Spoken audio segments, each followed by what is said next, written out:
We will sing one song for the turning of the world, that we may turn as one. With every voice, with every song, we will move this world along, and our hearts will feel the echo of its turning.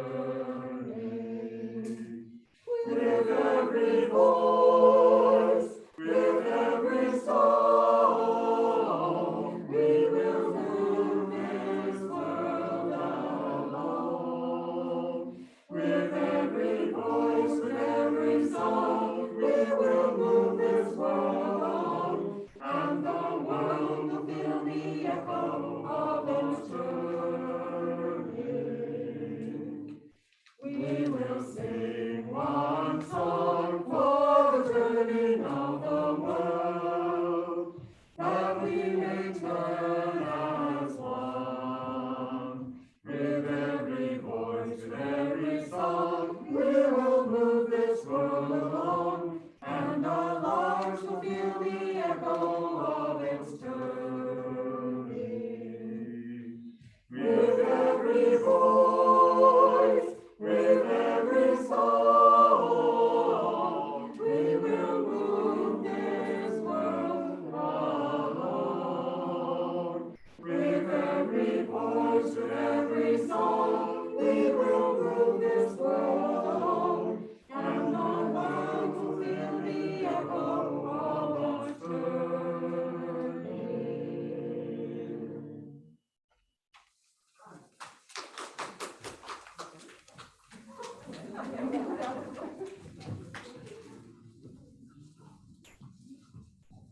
Welcome, everybody, to the Comox Valley Unitarian Fellowship. If you're here for the first time, special welcome. If you're returning, we're glad to see you. If you have questions at any time, just ask somebody who's wearing the name tag, if I'm not.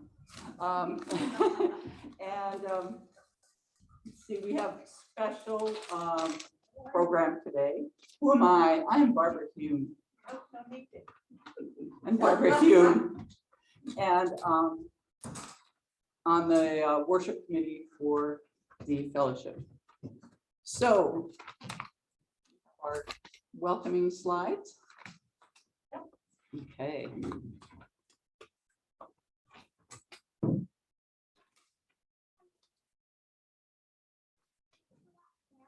So we welcome you to the Comox Valley Fellowship. We have just celebrated our 60th anniversary year. And we welcome you, whoever you are, whatever your age, whatever your race, whatever you believe, whatever your faith or philosophy, whatever your background, your identity or orientation, you are welcome here.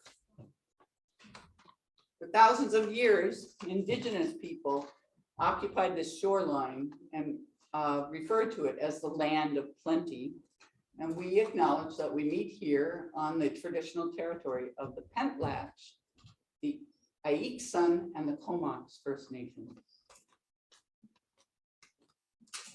We have the privilege of having Aaron Morton with us. Aaron is our new minister, and this is what Aaron had to say about his journey to get here. Aaron's journey towards ministry began in Toronto in 2016, where he got the call, and shortly afterwards enrolled in seminary. There've been a number of surprising challenges along the way. Oh, there have been a number of surprising challenges along the way, including global pandemic and an attack by a scorpion.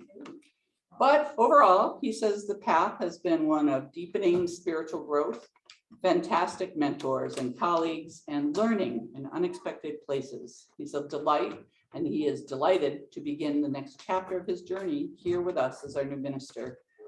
Aaron.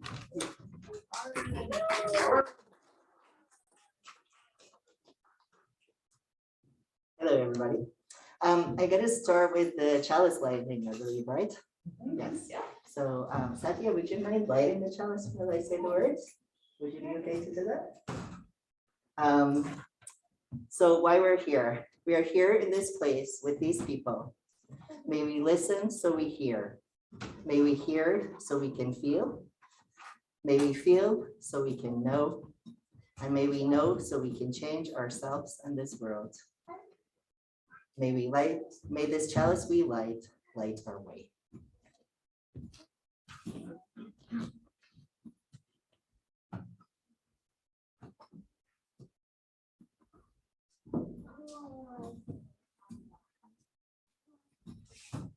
Thank you. So, as you know, I'm Aaron. I'm your new minister. And I've heard that most of you don't know anything or very much about me at all.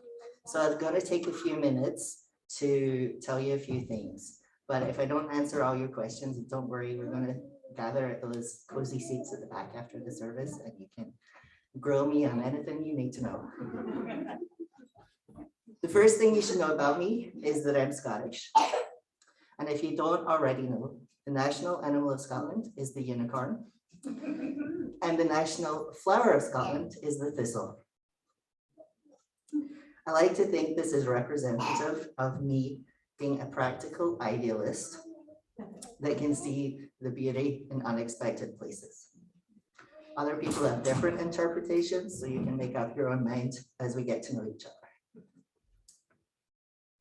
I spent the first 20 years of my life in Scotland and the next 10 in Dublin, Ireland. And I arrived in Canada in 2003. In BC at first, in the Sunshine Coast and Vancouver. And then I spent a year in Montreal and then 8 years in Toronto, at least 5 of them plotting my escape. And I moved back to Victoria in 2016.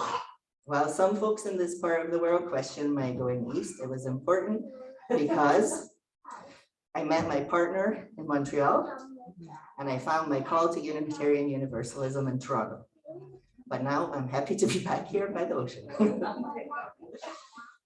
When I was in Toronto, I did a Master's of Environmental Studies at York University, and my concentration was in love as praxis, or love-based community building. I started the degree program because I'd become disillusioned with my work in the not-for-profit field. I'd worked in community organizations my whole life and had come to the realization that the change that I wanted to make wasn't possible in those organizations. And I needed to know another way to work. I needed to find out another way to work. So I enrolled in grad school. It's a socially acceptable way to figure things out, apparently.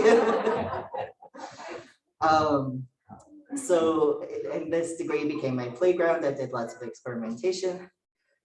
And as it turns out, as I went along, my program became more and more about spirituality. And there was only one other person in the program at that time who had a focus on spirituality. And it turns out he was a UU. And when I told him about my program, he was like, oh my goodness, you're a UU. And I was like, no, I'm not. Definitely not. And he was like, yeah, you are. And you need to go to neighborhood congregation in Toronto. Well, I was working, I was in school, I was fostering a kid, I had a lot of things going on. So I didn't go for a couple of years. And then finally I went there as I was getting close to leaving Toronto. And what do you know, he was right. So when I was at York, I was also a humanist officiant. And so at that time I went to neighborhood. I had finished my schoolwork, I had quit my job, but I had a whole bunch of weddings I had to do before I could leave. And that's when I went to the UU congregation. And I got my call to ministry pretty quickly after going there, which I found terrifying and very confusing. And I had this very stereotypical idea in my head of what a minister was, and it was not me. And yet I had this very, very strong calling and I needed to follow it. And so I did, even though I was really not sure about it to begin with. And as soon as I committed to it, everything fell into place. Within a couple of months, I was in seminary. I attend Cherry Hill Seminary, which is a pagan seminary, the only one in North America. And so my Master's of Divinity is focused on earth-based spirituality. And my journey to seminary has been slow and steady. I started in 2016. I'm still working on it. And it's really been actually a great way to do it because I needed to integrate, first of all, this idea of me being a minister, and then all these ideas have really integrated into my personal life during that time. I fell in love and started dating my best friend. I moved across the country with her. We recently adopted a child, and so it's woven through all of these things, and also through my professional life, of course, as well, when I got a job as the Director of Spiritual Exploration and Learning in Victoria, where I've been for the last 4 years. And so it was great to be there while in seminary and test out all the ideas and have a place that was supportive and encouraging. So my past work in not-for-profits has definitely, and my role in spirit as a DRE, or spiritual exploration, has very much influenced my approach to ministry. I definitely take a family or multi-generational approach, and I think one of the many advantages that churches can offer is spaces for healthy intergenerational connections. I know this congregation has had issues with a significant drop of families and kids coming. And during the pandemic, that has happened across the board, all of North America. That is not unique here.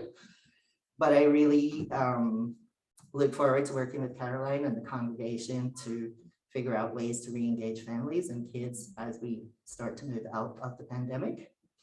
Hopefully, we're moving out of the pandemic.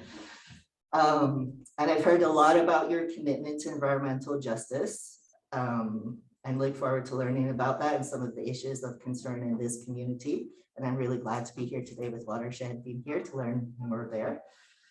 And I'm super excited about the new work around One in the Circle and the 8th principle, and looking at what compassionate action it calls us to take as we transform ourselves and the world. How will this impact our congregation? So in summary, you won't find me to be the stereotypical old school minister I referred to earlier. That is most definitely not me. What you will find is a partner to collaborate with when we work towards the mission of this fellowship, both in the caring and in the work of transformation. I am creative and flexible, and I will support you to the best of my ability as we move into this post-pandemic life, whatever that's going to look like. We are facing many challenges as we think about the future of Unitarian Universalists, both in a local and in a continental level. And we know the church cannot be what it used to be. It won't survive. And we don't yet know what it's going to become. In the coming years, I'm delighted to work with you to explore creative approaches to support you in your journey to find out what this means for this fellowship and to see what we can co-create together. Thank you.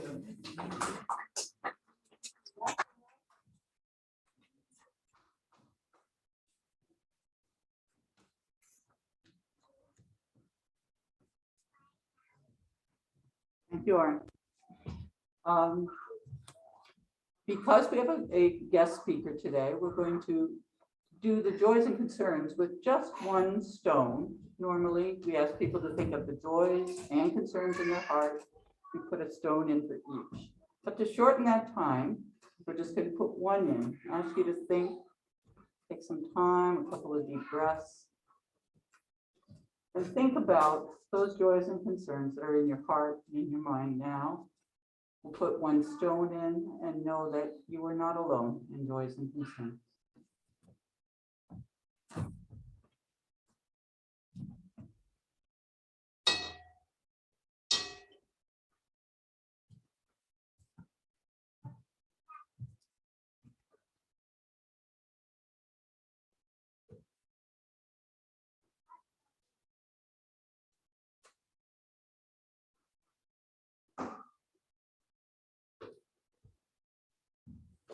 We are gifted with having Caila from the Project Watershed to speak with us today. She's been here before, I believe. Is that correct? Okay. So many people are familiar with it because they've driven past it on the coming off the bridge onto the Comox Highway, and very exciting changes lately. So Caila is the director of manager of fundraising and outreach and mapping. So she's going to share with us some things. Then she'll stay for some questions and answers so we can understand better what's happening over there. It's all very exciting. Caila. Can I ask people to take their masks off? I can't understand. I can't understand Perfect. anybody. Okay, I'm really, Okay, we'll try. Thank you, Marie. I'm sorry to interrupt, Caila, but we need to take the kids out now just before you start. So I'll get the kids to head off now. Okay. Be sure to bring them back.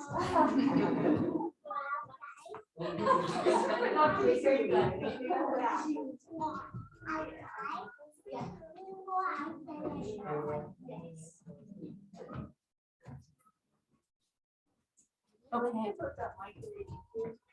Yeah, I might just go a little bit up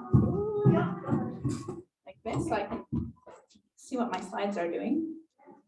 Excellent. Hello. Thank you so much for having me here. I really enjoy giving presentations like this and filling our community in on what's going on. There's a lot going on in our organization and also in this project. So this project we feel is a restoration project, but it's also a reconciliation project. And I'll talk a little bit more about that as we go along. So Project Watershed, we work under the umbrella of keeping it living, which comes from a Kwakwala word, which is kwakwalakwa. And this is the principle where we all make our environment better. We don't just do no harm, but actually every time we interact with it, we improve it. So having a long-term mutually beneficial relationship with it. And that has pushed us to do a lot of different things.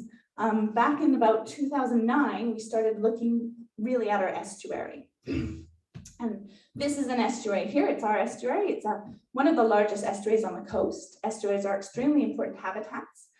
Out of, there are 300 actually on the coast of BC, but out of the amount of shoreline that we have is actually quite a small number.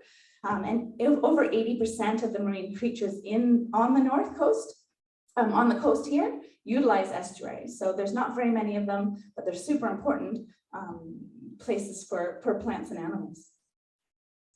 It's a class 1 estuary. Only 8 of those 300 estuaries that I mentioned, only 8 are considered class 1. And so Ducks Unlimited did a ranking of estuaries and ours came out as a class 1. The Fraser River is another class 1 estuary. It has to do with the size of the estuary. Ours is quite large, all the way from Goose Spit, all the way around to the air park and then out again to the Trent River estuary. So it's quite expansive that way. Also, we have a lot of herring spawn here, and that was another factor. And birds. We have over 70,000 different birds that utilize our estuary. It's within an important bird area. So it's extremely productive, and it's a class 1 estuary. Next. It's also a major carbon sink. So I've got 2 pictures here. Maybe you've been to Cathedral Grove. So we've got our big, large trees in Cathedral Grove, and we've got our small plants in the estuary. And for a long time, most people thought that our big trees were our major carbon sequesters. And lately, we've discovered that our small estuarine plants are actually super great at sequestering carbon. And this is because they grow so fast. So we know that our larger trees, they grow very slowly, and they're only adding, their biomass is only getting so much bigger every year, whereas our small estuarine plants are growing super fast. And every time they grow, they sequester carbon. So our estuary is actually a major carbon sink, which is important in these times when we're looking at the effects of climate change. So a lot of what we do when we're talking about our salt marsh grasses, our eelgrass, and our kelp, those are all carbon sequesters. And they don't just take the carbon out like trees do. When they die, they either go out to the deep ocean and sink down, or they get put back up on shore and get buried. And so basically that carbon is out of the atmosphere forever and never gets re-released. So as I said, they're very rare, yet very important. I said this so we can go past this one. There's some great photos. I just love the photos. Yeah. I want to stay there, right? So one of the things that we looked at when we looked at the estuary is all the different ways that we could help it be more productive. So it was one of the most productive estuaries we figure back in pre-settlement times. And so all those marks are different projects that we wanted to do in different areas. And so there was a lot of them. And we're looking at the estuary as a whole picture, which is interesting because our estuary is divided up into many governmental agencies. There's the city of Comox, there's the city of Courtenay, the town of Comox, the CVRD, Ministry of Transportation. And so there's a lot of different jurisdictions that this one body falls under. And so it gets managed in a variety of different ways. And one of the things that we realize is we have to, overall that we're trying to work towards is getting all these different players on the same page so that we're working towards the same goals within this footprint. And then one of those places that we pinpointed was the field sawmill site. So this is a photo from the 1940s, late 1940s, and it's when the sawmill had moved to the estuary. So in, I think it was 1948 or 9, field sawmill moved from Arden Road down to the estuary. This is a great place for a sawmill, being on the side of a river. It's very easy for the logs to come down from the upper watersheds and no trucks needed. And then they can be processed at this facility and shipped out again quite easily. So it was a great place for the sawmill. Next slide. Oh, we're going backwards. There we go, excellent. And so eventually over the years, so since the 1940s, it developed and got bigger and larger and more productive and built up and up until we reached what was a peak production, which was probably sometime in the late early 80s, they figure. And after that, so this was very productive. It employed a lot of people here in the Comox Valley. It was kind of the center of a lot of things. But then in 2004, it shut down. Interfor, who was the last owners of the property, shut down the sawmill and started taking away all the things on it and getting it ready to put up for sale, which they did in 2006.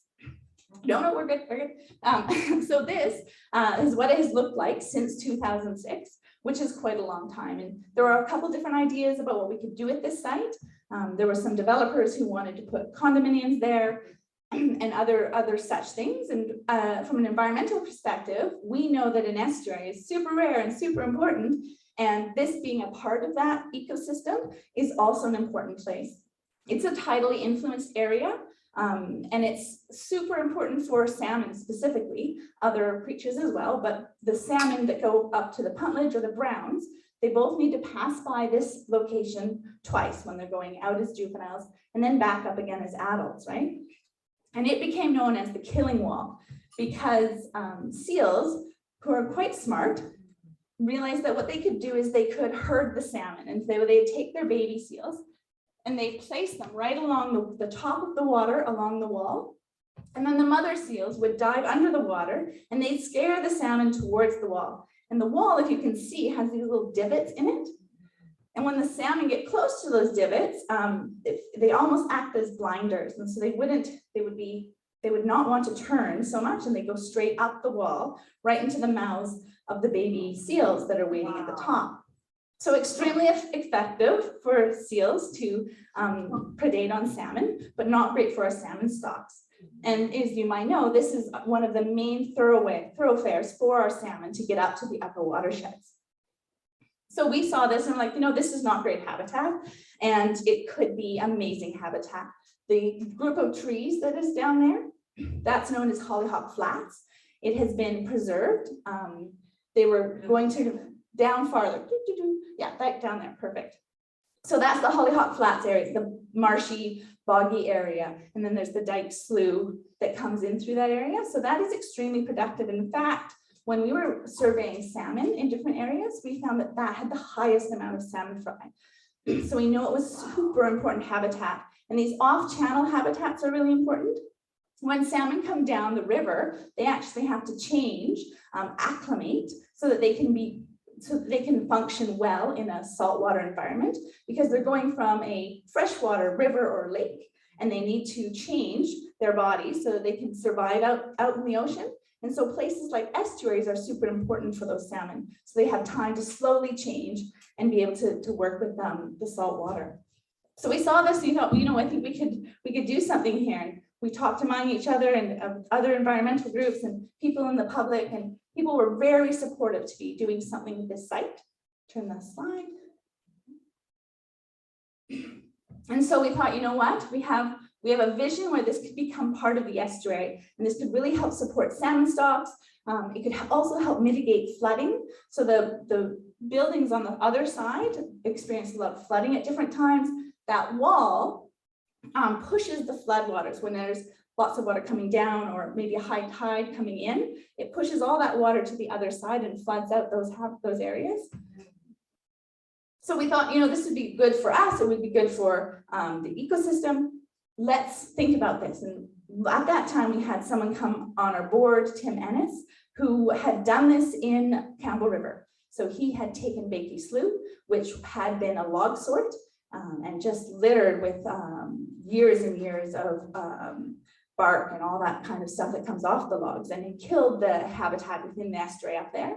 And they spent $10 million and a couple of years, and they cleaned that up. And he said, we did it there, we can do it here. And so we really felt like we had the ability to do this. We're a small organization. I think at the time we were probably 4 paid part-time staff and a board of 5 or 6. But we felt confident that the community was behind us. And so we came up with a plan. And this it's not a great picture. We're working on creating something better. Okay, I'm gonna just try to talk loud. I don't even know where it is. I'm looking. Okay, so here is the 17th Street Bridge. Here is Locals, or the Old House. This is the Riverway Walk, and down here's the Air Park. Okay, now I got it. And this is the road that goes to Comox. Where's the dike? The Dike Road, That exists right now. the wall. The wall. The wall is here. Is it right there? Yeah, so this is how it might look in the future. So what we would do is we have to take away that wall. Well, that would be the last thing, but eventually this would be part of the stream side here. And everywhere that's blue would be underwater at certain tidal heights. You can see there's an island here. And then you can maybe see that that's a lower area. I think if you switch the slide, I've got another angle. Yeah, so you can see it here. So you have this low area. So at lower tidal heights, there's still water here. So fish need a place to stay. They have this deeper water here that'll stay cooler and give them habitat. And then at higher tides, all of this, the water will just slowly go up as the tide rises, and this will be a high tide. And then along the road, because flooding is an issue in this area, we proposed a berm. So we're going to build a 5 or 6 foot high berm that goes along the road and protects the road. And in all this area, the brown area will be planted our trees and shrubs. And then in this area here, that is kind of going into below the tide line, we're planting salt marsh grasses. So those marsh grasses, which, as I mentioned, are great at sucking up carbon. Okay, next slide. And that's basically what we want it to look like. So when you're driving by the area, you drive by the nasty area that's now we've taken all the concrete off. It's just kind of dirt. And then you get to that next area, which is the Hollyhock Flats area. And that's what we're using as our blueprint. And so that will hopefully be what the area looks like when we're finished. Next slide. And this is just to show you again, like when you have a natural riparian habitat, this is what you get. At the nearest the water, you get your sedges and rushes and those salt marsh plants. And then you kind of go up in height and get your willows and shrubs and trees all the way back to your conifers at the back. So that's the same idea that we're planting here. Next. And there's just another look at the Dike Slough area. So that's the Dike Slough right now. And that's the trees that are currently existing in the Hollyhock Flats area. Next slide. Yep, just some more beautiful pictures of salt marsh. It can be also beautiful. And there's some of our native bushes. Next one. And of course, some of our trees. And keep going. And then, so we bought it took us a long time to buy the property. We started in 2017. We had to raise over $3 million to purchase the property. And we finally did that in 2020. So in November 2020, we completed the purchase of the property and it came into our hands. And then we were really able to start the restoration. Next slide. And that was kind of what we started with, is taking out concrete, taking out rebar, all the concrete there was so much concrete. There was way more concrete than we thought there was going to be. We broke up the first layer of concrete, and then under it, in a lot of places, there was another layer of concrete, and we broke that up, and sometimes there was another layer of concrete. Sometimes it was 3 layers deep, each being about a foot deep, and having rebar passing all the way through it. So it was quite a deal to extract it all. In fact, we didn't get it all done over the summer last year, which we thought we would, and we finished it up this year. Next slide. So yeah, that was a lot of last year if you're here. Some of the people who live on or work at the old house got a lot of banging because that's what it was just, I was on site for a lot of this, and it was just a lot of breaking up of concrete. Next slide. Yep. You can keep going. Yeah, so there's a lot of concrete on the site. We took off 700 truck and pup loads of concrete, approximately 40 bins of metal, and everything that we took off the site has been recycled. And then we put all the money that we get from recycling back into the project. So the concrete was crushed into 3 inch. Keep going in. Oh, here's this a little video, just so you can really get immersed in what it felt like. This whole area here, so we're trying to return it to what it formerly looked like. Because I was just looking at it and it didn't have any marks. 1.5 meters, you're good.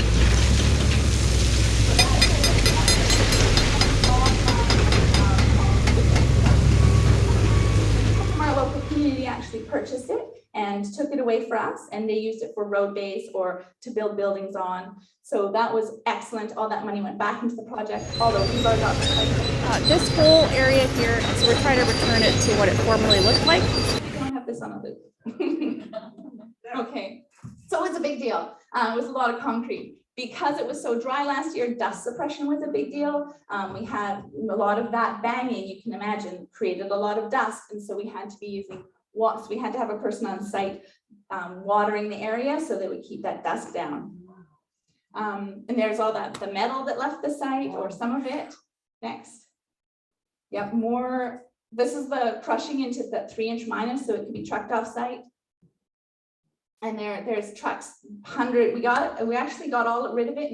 So you saw the 3 long lines we had. Actually, all those 700 trucks, I think it took a week to get it all off the site. So once people started coming up, it went really quickly. We were a bit worried, but it all worked out well.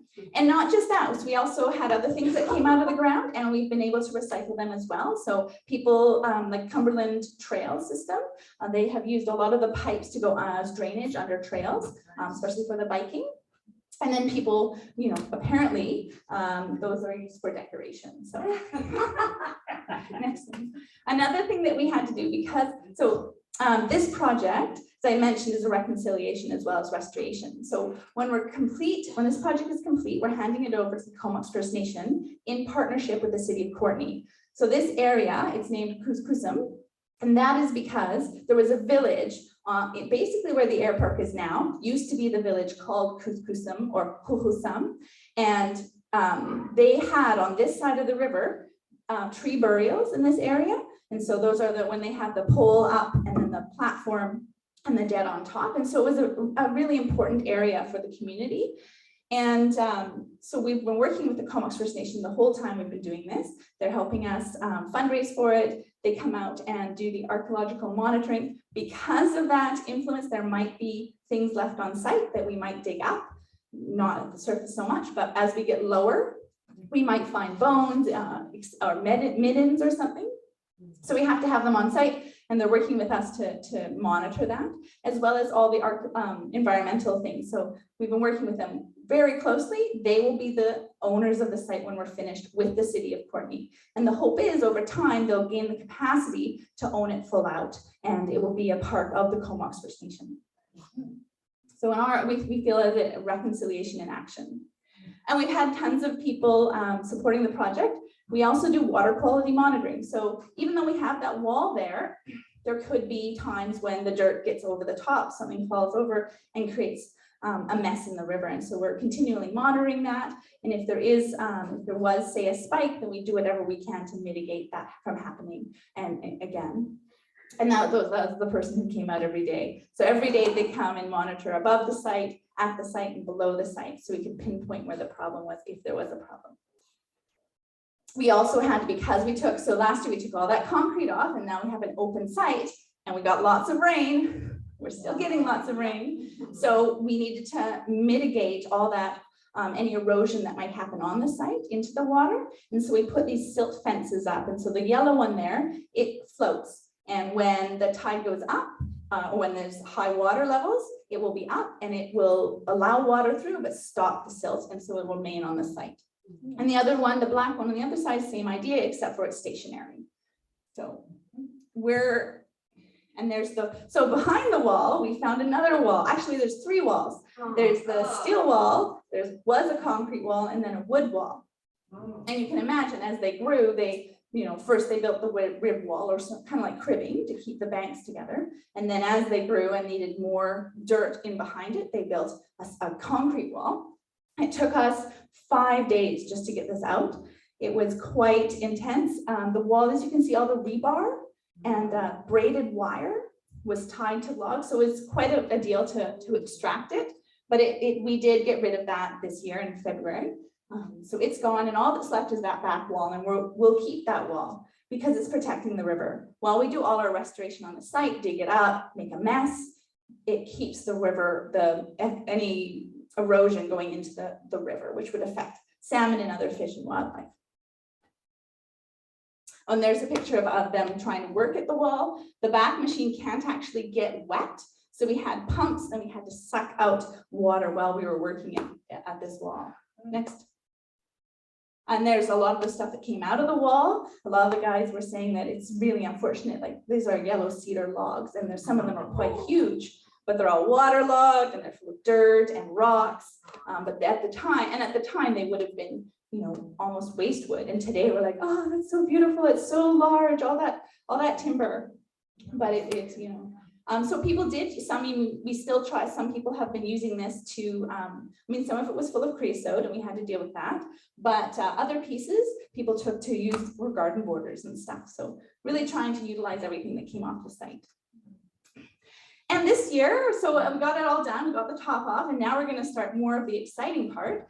We did a pilot plant at the north end of the site, nearest to the traffic lights. If you look over, you'll see it.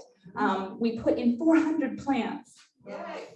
Which is great, but you'll see how big it looks. Right? Next, I think I actually have a little. So what we're doing now, over the summer, what we're going to be doing is recontouring the site. So a natural stream site doesn't look like this. It of course looks like this, it's sloped. So we're going to be digging out all this material and shipping it off site. Some of it will go into the berm that we're building, but most of it will have to go off site.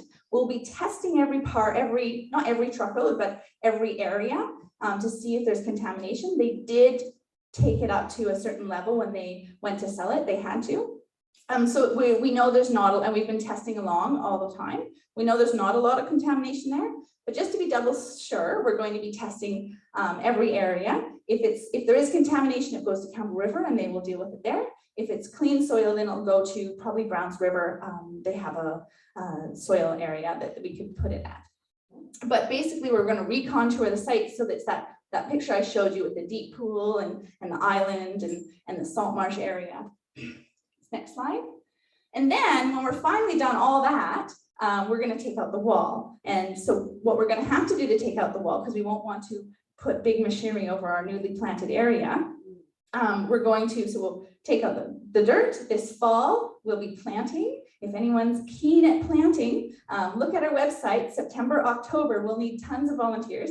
Those 400 plants with such a small area, you can imagine how many plants we're going to need to put in for the rest of the site. It's going to be quite a lot. So keep an eye on our website. We'll be needing all the volunteers we can get. But once we're done, oh, sorry, back again. Once we're done that, probably in 2024, we're going to start removing the wall. So the plants will have some time to settle in, and we'll have a barge come up the site and come up the river and vibrate the pieces of steel out of the ground. And that will be the end of the project. Once we're done that, that'll be the restoration complete, which we picture will be 2024. And after that, we'll just be looking at maintaining the project and maintaining the plantings. Wow. Yes. Ambitious. So it's pretty exciting. We're gonna get a lot done this year. We might not, as you all know, gas prices have gone up. So getting all that soil offsite might not be feasible this year. We might only get 3/4 of that done and then finish that up next year once we've written more grant proposals, which takes me to this side. We are about, oh, I need to change that. We're about 75% raised for the restoration. So we still have about 25% to go, which is, you know, $1.5 million, nothing. I mean, we raised $3.5 million to buy it, and we've raised a couple million more. And so what we've got left is about 1.5 to 2 million, we figure. It'll all depend on gas prices and how much contamination, etc. But it's a range. So we're still writing grants. We're still running events in our community. We're still accepting donations. And that's to bring us up to that completion point, hopefully in 2024. Next slide. This is one of the ways that you've probably all driven by and seen the salmon. And I'm actually painting salmon with Tamiko's class next week. So this is part of an education program. We bring kids, we tell them about the estuary, the Couscous site, why it's so important. They come out and do some actual interactive activities right in the, sometimes at Couscous, sometimes at the air park. And then the last step is we go back to the classroom and they paint salmon. And then people can donate $25 and we'll put the salmon up on the wall. And it's been a great success. We have over 300 salmon up right now, and we're hoping to get, you know, maybe the rest of the wall done this year and next year. And check the CDUF website. Our salmon's up there too. Yep, I was out there with Barb and you were there, right? Yeah, Barb and Heather helped me put your salmon up as well. Fire hydrants. Look for the fire hydrants. There's fire hydrants. Yeah. Okay, so these are pictures of other, lots of businesses in our community have supported this project, which is really awesome. Next slide. And of course, we've had tons of other donors. The province of BC has chipped in quite a lot. So to buy the property, they put in $1.6 million. And then they're through different departments funding its restoration, along with the other funders you see up here. Next slide. Okay, if there's any questions, let me know. Yes. Will that fencing where the salmon are fastened on, will that stay? That will definitely stay for a while, definitely till the end of 2024. And then after that, we'll see, we're working on whether or not we can do a bike lane and how that would work in that area. And I don't know if that would mean move the fence, but it will definitely be up until the end of 2024. And then if it does ever come down, we can always take the salmon down, put them up on the site somewhere. Yeah. So you don't want to lose those. No. You mentioned that there was human habitation across the river. Is there any evidence that there was ever human habitation where the site is? Not that we have, no. And yeah, not that we know of. So, but on this, where am I? Oh, yeah, not a good map for that, but yeah, so Air Park was the one that we knew about, and it was documented in settlements. Like when people came and settled this area, there's a written document where people were going up the river and they talk about seeing the village and then also seeing the poles on the other side, on the Couscous side. And we don't know exactly where those poles were. Yes, in the back. Is there a way we can donate particular trees? Or is that already established what's going on? So we have a planting prescription which lays out what kind of things will go in what area. And because we haven't got to that yet, most of the planting, we haven't, we did start with that, but it seemed maybe too early. Like we said, you can sponsor salt marsh for this much, and you can sponsor trees and shrubs for this much. But I think it was too early. It was not well adopted. So this year, probably as we get farther on, we might be offering, it's one of our ideas, to offer the ability to sponsor different plants that we will be planting there. Right. So that's something that you can look out for on our website. Yes. Where do you get the planting stock from? Oh, good question. So Streamside Native Plants gives us a lot of plants. So they're out by, I think, Bowser. And so we let them know good ahead of time because we're going to need a lot of plants. We've got a couple other distributors and people locally who grow native plants and who are growing for us as well. So it's going to be a big deal getting all those plants at the right time. Have you considered including a footpath along the top of the berm? So yes, we have. We are not going to be owners of this property, and we're not landowners anyways. It was never our desire to own this piece of land. It was our desire to restore it. So the Comox Nation and the City of Courtenay will really have to decide what the public use access will be once they own it. So we can't say for sure, but we are working with them towards things like having, especially for education, access. There is a small area right near the gate that you can enter the site that has been left with concrete so that we could have a parking area and maybe a viewing station. We don't want to have tons of people on the site. I mean, the idea is for fish and wildlife, and it will be very mucky. It's a very wet site, so you probably don't want to be walking around there too much anyways. But there would be, we're working with the Comox Nation and the City of Courtenay to see, with legality and maintenance requirements, what makes sense for them going into the future.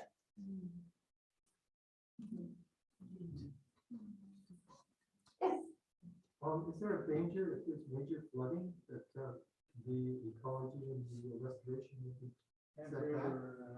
So Renan asked if there was a major flood on the site, could that negatively impact our new restored area? And there is always that possibility with any restoration you do next to water for there to be, whether it's a storm or like when we do our coastal restoration projects, there is the risk, but there will be steps that will be taken to minimize that risk. So the plants that we're putting in grow very fast. Their roots are meant for this kind of habitat. We won't be taking the wall away until they've had about a year to establish themselves. So all these things, all these factors should help, but there is the possibility that there could be a blowout. And so that's why we continue to monitor the site over time. And if there are, and there will be, there will be some percentage of success, and there will be some plants that don't make it. And so we'll be monitoring that and replanting in areas that need replanting over time. And just how we design that, we've got engineers working on how the area will be designed, and the design will also help. Like there is a little bit of rocky armoring, so we're not taking all the wall away. Actually, right beside the bridge, we're leaving a section of wall, just because we figure that's smart. It's not supposed to be tied into the integrity of the bridge, but we don't want to risk it, and there's no reason not to leave a small area. So that area will remain still wall. And then when it comes into the site, that area there will be a special kind of armor, well, not armoring, we don't like armoring, but protection so that it doesn't scour out. And same at the far end of the site, there will be another rocky area that will help with the same idea, protecting the sewage pipe, and there's a sewage pump house with the sewage line that goes across. And so we'll have some rock area there to help stabilize those banks as well. Wow. Any other questions? Very nice. Well, thank you very much. Thanks. Go out and tell everybody. Yes. Thank you.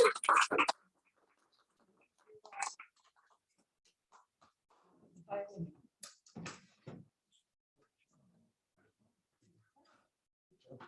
you.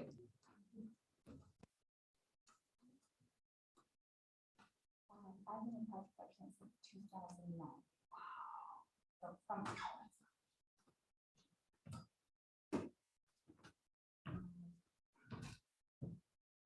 that's a great website. It is. So the website's listed here as well, and it's pretty easy to follow. And we will put it in the communicator for the coming weeks so that you can find it easily. If today you have any financial gifts that you'd like to share, where did we put the basket? I don't know. Behind you, right behind you. Oh, this is got stones. That's got stones. This is one on the bed. Okay. We need one on the bench. Yeah. Okay, thanks, Bernard. And No, Renan's good. So, okay. And you can always, a lot of people have arranged to do things automatically from the bank, and so we appreciate that. There are various means, and I will not go through them all because I will mess them up. And but when you do donate to CDUF, indicate whether it's for our general fund to keep us having meetings like this, or for Caring Concerns Discretionary Fund, which is for people within the community who have specific needs, or whether it's for our Transforming Our World recipient who has been the caravan for the Comox Valley, so that provides free mental health and physical and dental care for people. So. Is that going to be end of June, that caravan? Yeah, it does. February. Yeah. Oh, it is through Just June, got yeah. extended. Has changed that, Yeah. sorry. Yeah, so thank you for all your gifts and, you know, your attention and generosity. Okay, Marvin.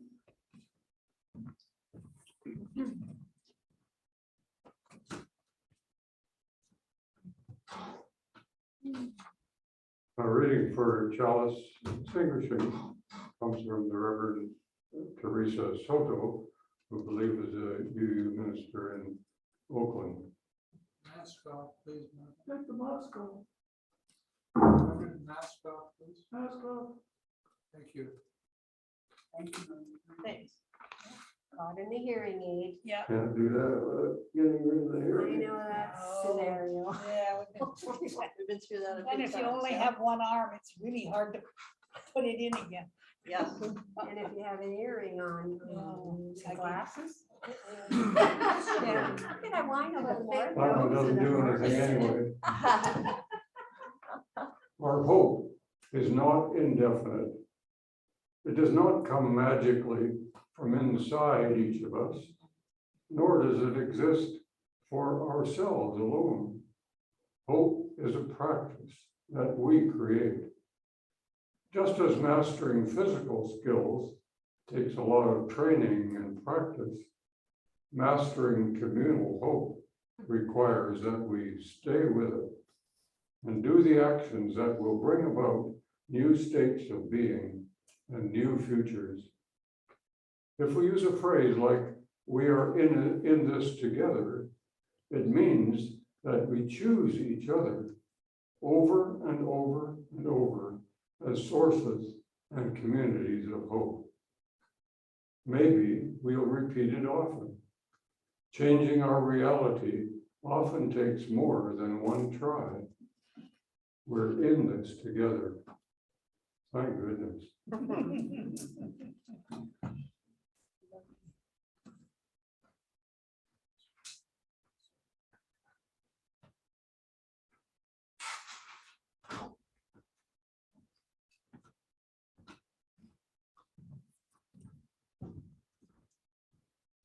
Thank you for being here. At the end of our services, we have a tradition of forming a circle.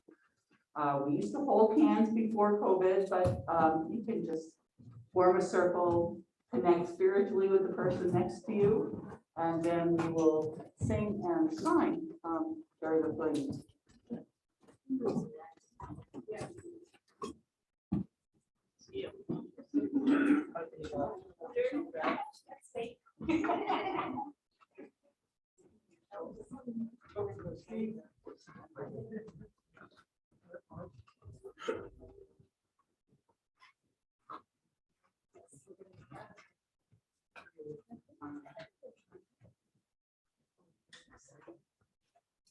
I can't get it off my slide. No,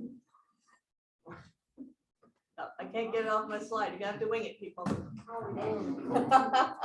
Carry the flag Until we meet again.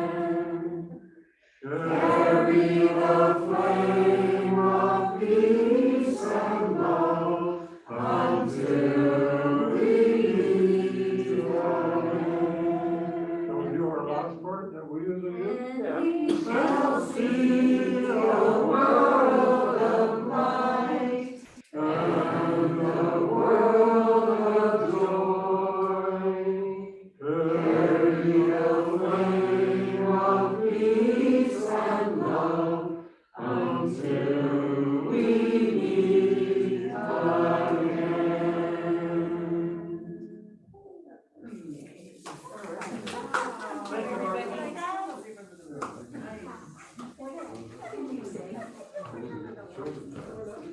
We seem to not have the children back yet.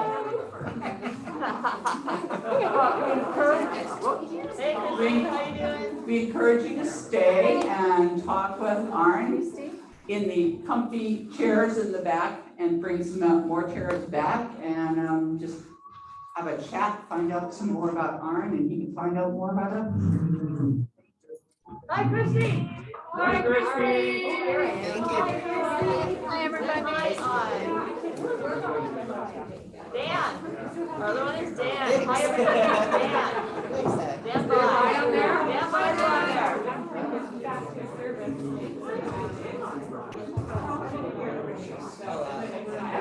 Hi, everybody. Stand by. You have two cameras, I just figured out. Yeah. Well, I'd encourage to chat with you.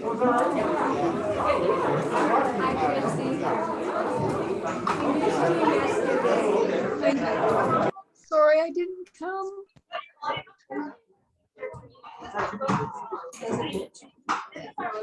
Hi, Christy. Hi. Here first. Come right in here. There you go.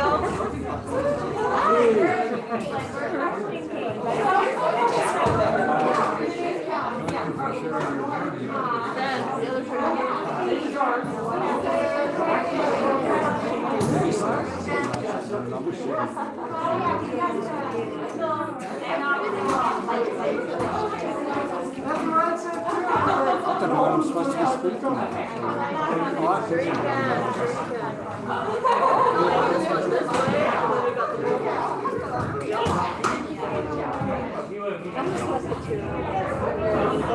Robin for Mickey. Too noisy.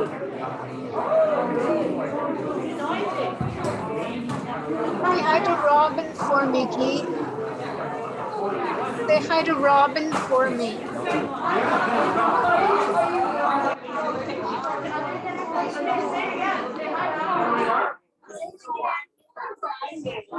I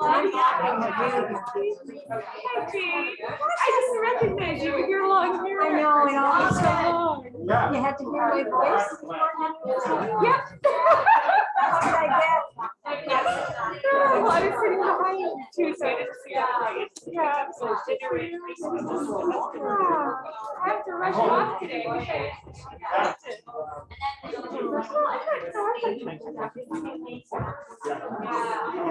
So I was looking forward to, I had started with hospice.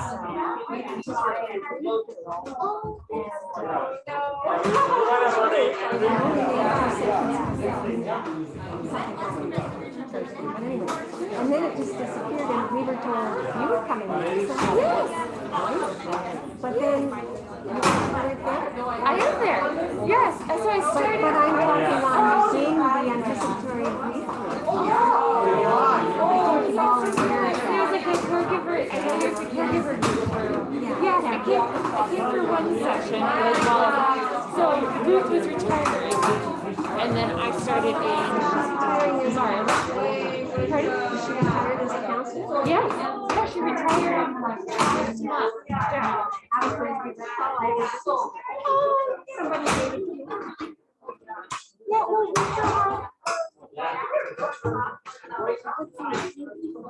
the caregiver group is on hold now until fall, until after this time.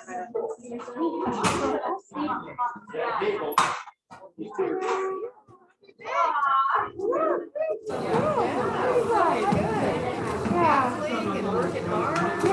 I was just telling Jim that it's the Hospice Society now. What time is the Hospice Society doing? Yes, doing the palliative counseling. Pardon?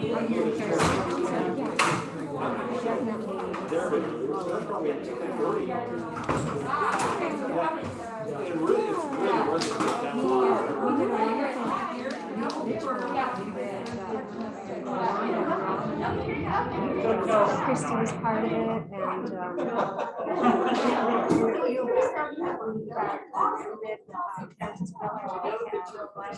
Oh, gosh, I saw that and I thought, oh. So you can see.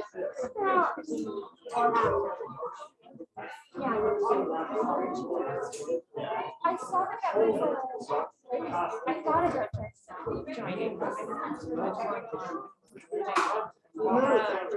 Moved to Margot.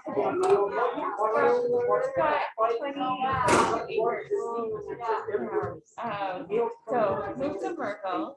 I started in the Physics Society. I feel like it was really I'm sure they were.